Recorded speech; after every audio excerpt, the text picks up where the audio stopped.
최근 열린 국회 농해수위 전체 회의에서는 지역 단위의 먹거리 체계를 지원하는 농업식품기본법이 통과됐습니다. 이 밖에도 비포장 비료 관리와 농기계 거래의 투명성을 강화하는 법안이 의결됐는데요. 농해수위 소속 의원들은 알셉 발효에 따른 농업 분야 피해를 막기 위한 정부 대책이 필요하다고 지적했습니다. 손현진 기자입니다. 지역 단위의 먹거리 체계를 강화하기 위한 농업식품기본법 개정안이 3일 국회 농림축산식품해양수산위원회 전체 회의를 통과했습니다. 개정안은 지역 먹거리 기본 계획을 수립하도록 법적 근거를 마련하고 계획상 목표를 달성하기 위한 생산 기반 확보 방안을 세우도록 했습니다. 이날 회의에서는 3건의 법률안을 통합 조정한 비료관리법 개정안도 의결됐습니다. 비포장 비료를 판매, 유통하거나 사용하려는 경우 해당 비료가 사용되는 지역의 시장 군수구청장에게 7일 전까지 신고하도록 한 내용입니다.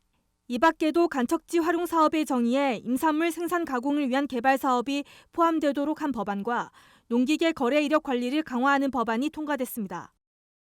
농업기계를 신규 판매 또는 중고 거래한 경우 그 내역을 신고하도록 하고 농업기계의 폐기와 해체 재활용업 관련 규정을 신설하는 한편 신규 농업기계 판매 시 수리 여부와 상태 등에 대한 고지 의무를 부과하고 농수산물 원산지를 표시하지 않을 경우 그 처분 수위를 영업정지로 높이는 법률안 등 14개 법안은 법안심사소위원회에서 다루기로 했습니다.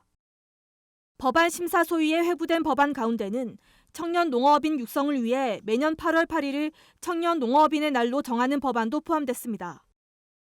또 가축질병 확산을 차단하기 위한 이동 제한과 이동 중지 등 방역 조치에 따른 손실이 발생한 경우 보상금을 지급하도록 한 법안 역시 법안심사소위에서 다뤄질 예정입니다.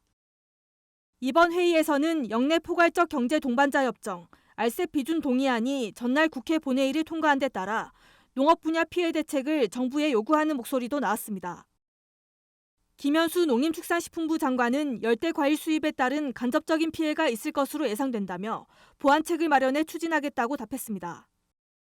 과실 경쟁력 제고하는 부분, 또 국내 농산물 소비 기반 확대하는 부분, 그리고 수출을 활성화하는 부분, 이 3가지가 저희들 보완 대책의 핵심이라고 말씀드릴 수 있습니다. 아울러 이번 회의에서는 올해 산 벼 30만 톤에 대한 공공비축과 올해 산 쌀 30만 톤 시장 격리 실시에 대한 청원 심사가 회부됐습니다. 그러니까 필요한 시기가 되면은 수동적으로 가지 마시고 좀 적극적으로 좀 대응할 마음을 가지라 이런 말씀을 드리고요. 그렇게. 이날 통과된 법률안은 국회 법제사법위원회를 거쳐 다음 달 열리는 본회의에서 통과 여부가 최종 확정될 예정입니다. MBS 손혜진입니다.